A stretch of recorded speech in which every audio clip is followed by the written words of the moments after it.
Shalom tout le monde.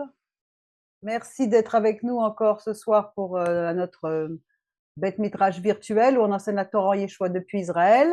Shabbat Shalom à tout le monde, ceux qui y sont encore. Et aujourd'hui, donc, on va aborder la paracha Metzora. Metzora, qui est donc juste celle qui est avant Shabbat. On a également le Shabbat Gadol ce matin, c'est-à-dire le grand Shabbat qui précède la fête de Pessah qui va donc avoir lieu lundi soir.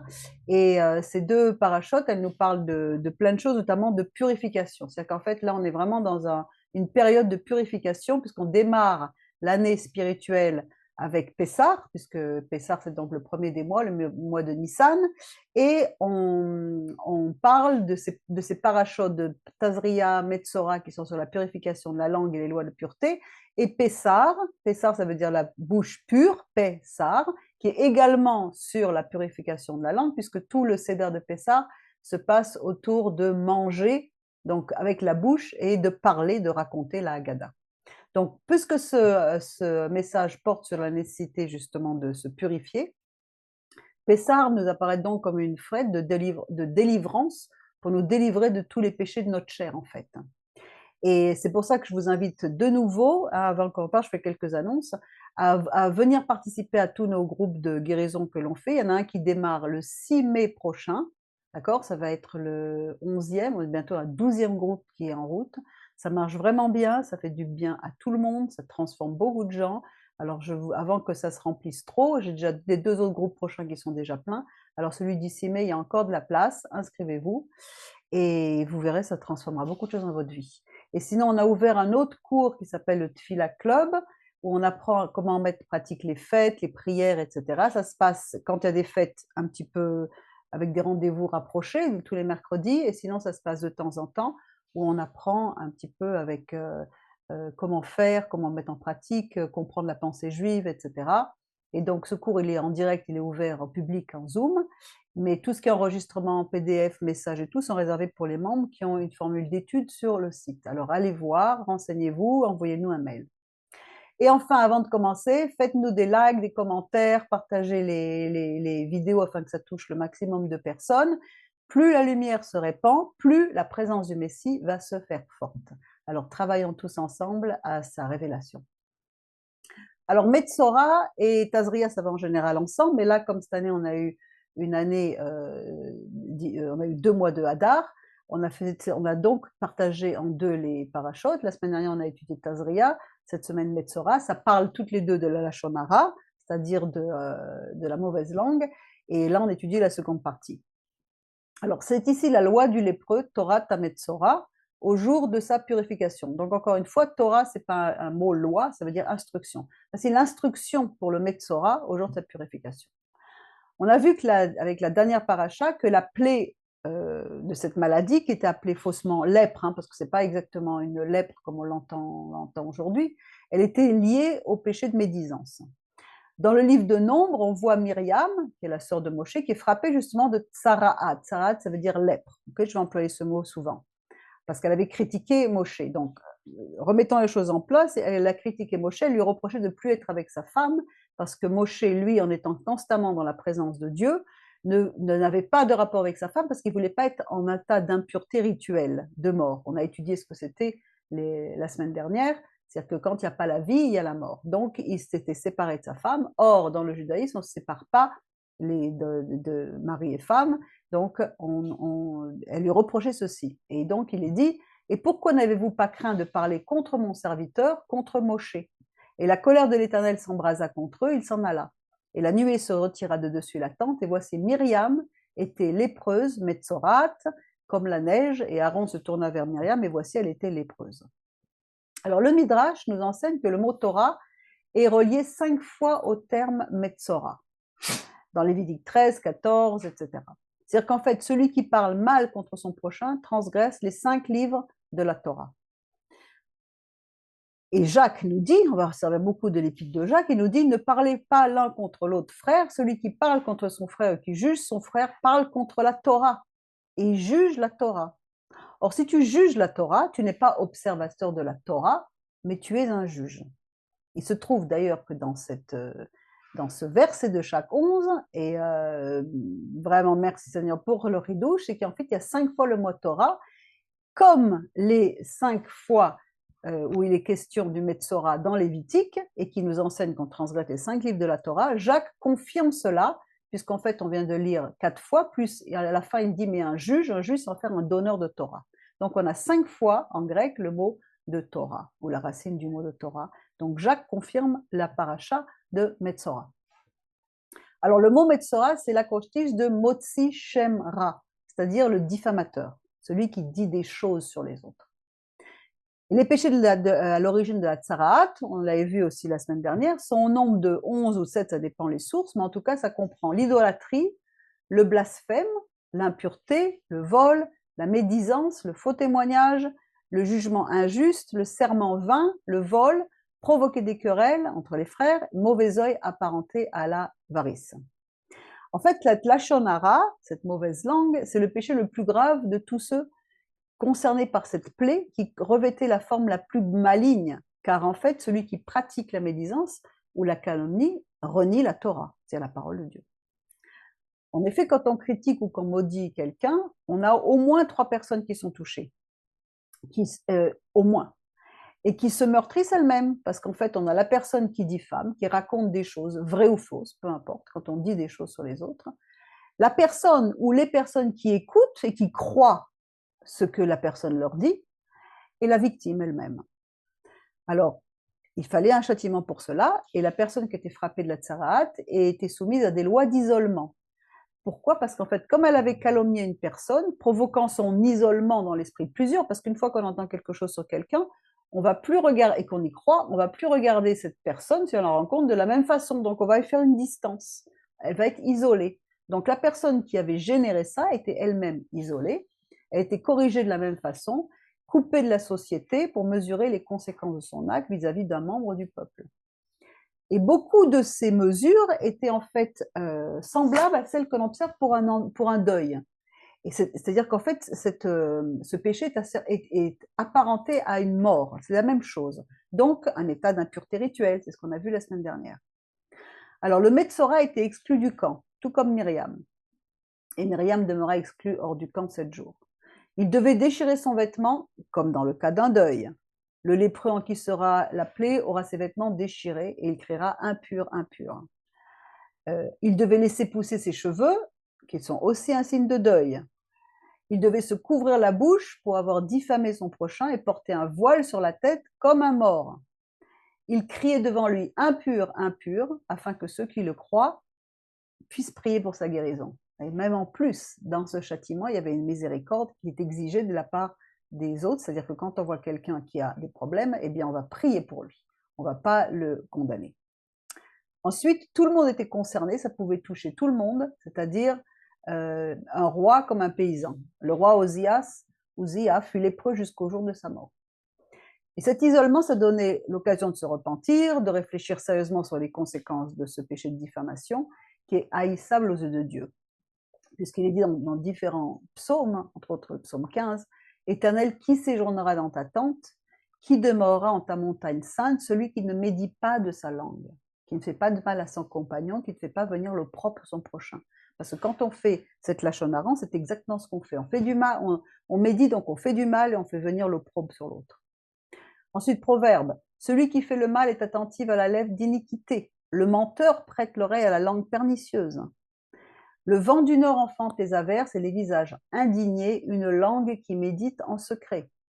Et Jacques, encore une fois, nous dit, si quelqu'un pense être religieux, qu'il ne tienne pas sa langue en bride, mais qui séduise son cœur et se trompe lui-même, le service religieux de cet homme est vain.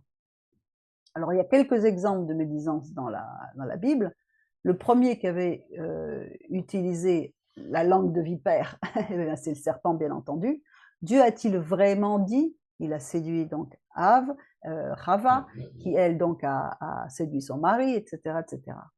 Ça fait tache, ça fait infection. Et on dit que les taches sur son corps sont apparentées à la plaie de Tsaraat. Yosef a été exilé parce qu'il rapportait la mauvaise conduite de ses frères. Donc il faisait de la lachon, la rechilot, il faisait de la calomnie.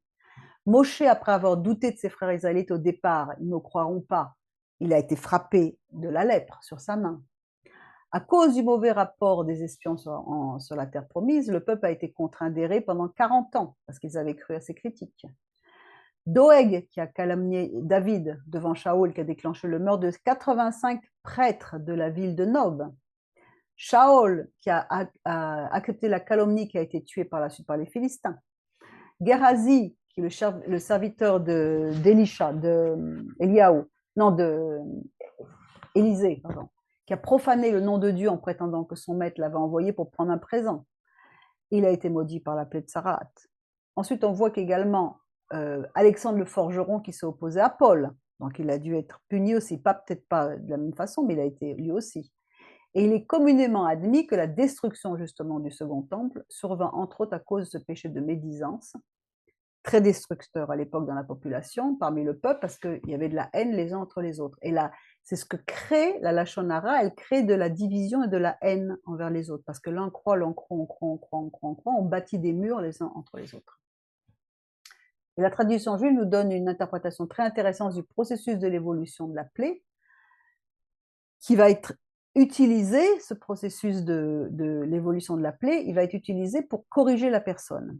Alors, le mot tsaraat, en fait, dans l'hébreu, les lettres de l'alphabet hébreu peuvent se regrouper en 7 groupes de 3 lettres qui peuvent se permuter 6 fois et former des racines de mots. Alors, suivant ce principe, la racine du mot tsaraat, tsara, elle se permit de ces façons-là, et elle décrit l'évolution de la maladie qui était destinée à ramener le pécheur dans le droit chemin. Tsara, c'est la plaie en elle-même. Tsahar, c'est la douleur, attristé. Ra'at, ça veut dire briser. Ratsa, ça veut dire frapper, fouetter.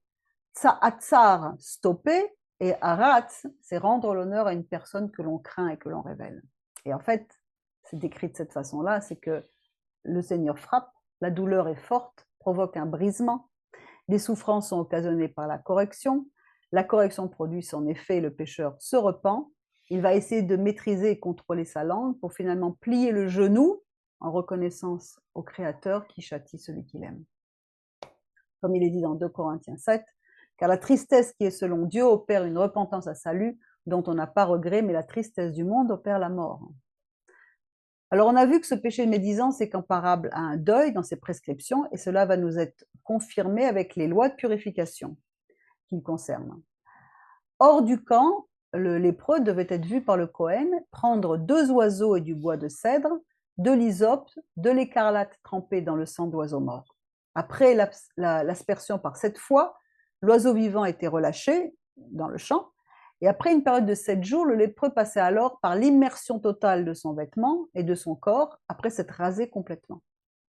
Puis en fin de purification, il offrait des sacrifices, et le sang était mis sur le lobe droit de son oreille, sur sa main droite, sur son pied droit. Et cette mesure est identique à celle opérée sur le Cohen lors de son investiture dans Exode 29. Et des prescriptions identiques étaient requises pour le sacrifice de la vache rousse, dont les cendres servaient à purifier toute impureté qui était contactée par le contact avec un cadavre, donc un état d'impureté rituelle, de mort. Encore une fois, c'est l'hysope qui a été l'outil pour répandre le sang de l'agneau pascal sur les linteaux des portes des maisons des fils d'Israël lors de la nuit de la délivrance, c'est-à-dire lundi soir.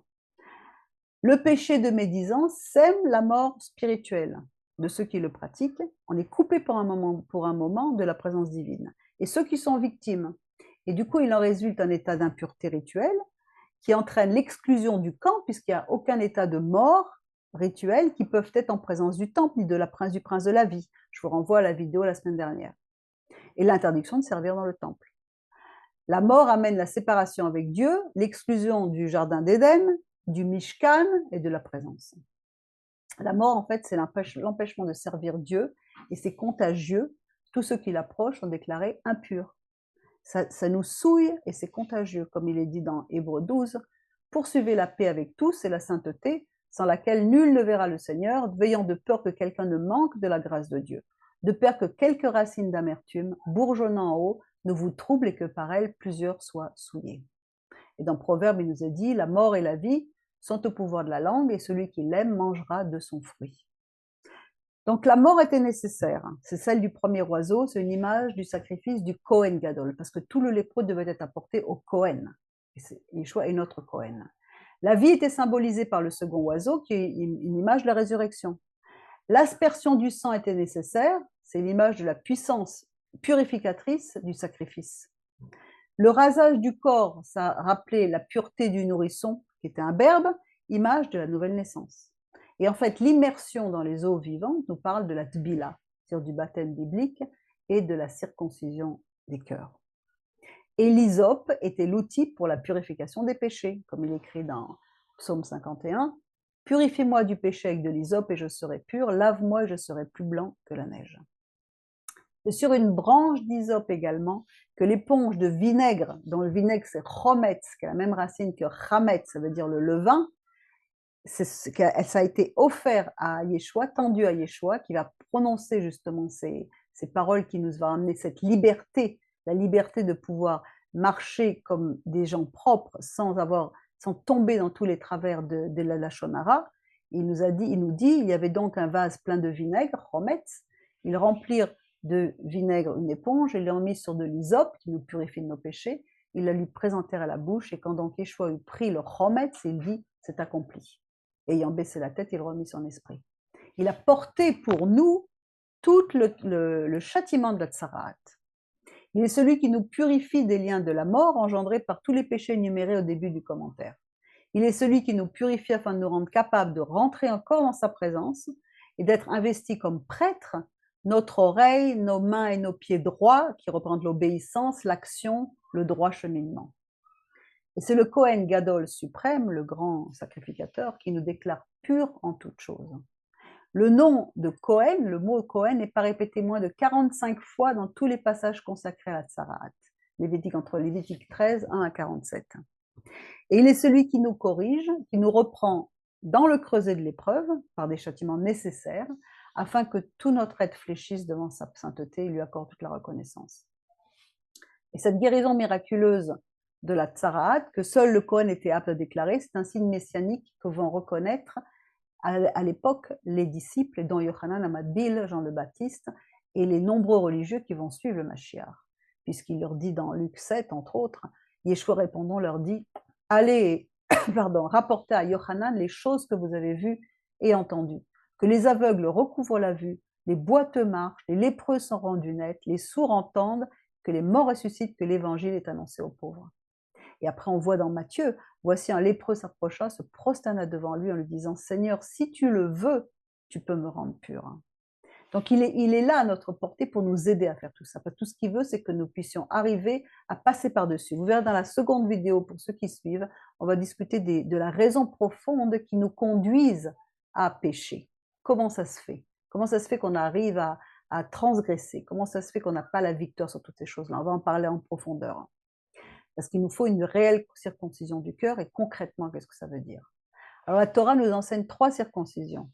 Celle de la chair, celle de la langue, et celle de notre cœur, qui nous donne le contrôle sur tout notre corps, notre pensée et notre âme. Celle de la langue, ça nous donne le contrôle également sur tout notre corps, puisque Jacques nous dit, encore une fois Jacques, et la langue est un feu, la langue, un monde d'iniquité, est établi parmi nos membres, et c'est elle qui souille le corps et enflamme tout le corps de la nature. Elle est enflammée par la géhenne. Mais pour la langue, aucun des hommes ne peut la dompter, c'est un mal désordonné, plein d'un venin mortel. Par elle, nous bénissons le Seigneur et Dieu, et par elle, nous maudissons les hommes, faits à la ressemblance de Dieu. De la même bouche procède la bénédiction et la malédiction, mes frères, il ne devrait pas en être ainsi. Parce que quand on se dégrade par la Lachon Hara, on devient inapte au service, on ne peut pas servir pour le moment dans le temple. Notre âme s'élève la nuit et crie impur, impur. Mais si on utilise sa parole, sa langue pour bénir et pour louer, à ce moment-là, Dieu est glorifié. Et grâce au service accompli par Yeshua, grâce à la Torah qui a été gravée sur nos cœurs, on a désormais la puissance, on peut maîtriser notre langue afin de ne plus nous mettre sous un état rituel de mort en médisant sur notre frère. Parce que quand on médit sur notre frère, c'est parce qu'on a envie de s'élever quelque part. On pense qu'on est mieux que lui. On pense que si on peut dire des choses sur quelqu'un, c'est parce qu'on a la capacité de le faire. On estime que, on juge que. Et ça ne devrait pas être, c'est pour ça que le second temple a été détruit. Donc, on doit vraiment arriver à maîtriser tout cela. Et on va passer à la seconde vidéo pour expliquer comment comprendre toutes ces choses-là, comment faire. En attendant, pour tous ceux qui écoutent, qui ont besoin d'en savoir plus, je vous en recommande vraiment de vous inscrire au groupe de guérison où on travaille toutes ces choses-là, de prendre la formation sur le Tikkun HaNefesh qui explique exactement quels sont les mauvais traits de caractère qui nous poussent à faire toutes ces choses, afin qu'on puisse déclarer au Seigneur et dire de tout notre cœur, Seigneur, si tu le veux, rends-moi pur. Alors, je vous recommande également un livre en français qui s'appelle Chafetz Chaim, un jour une halacha, et qui nous enseigne sur toutes les lois de la Lashon Hara qui sont quelque chose de très important. Et envoyez-nous un petit mot si vous voulez également la référence, mais c'est très important d'étudier toutes ces choses-là, afin que nous puissions être les royaumes de sacrificateurs qui l'attendent. Merci de votre écoute et à très bientôt, et je vous souhaite par la même occasion Pessar Sameach.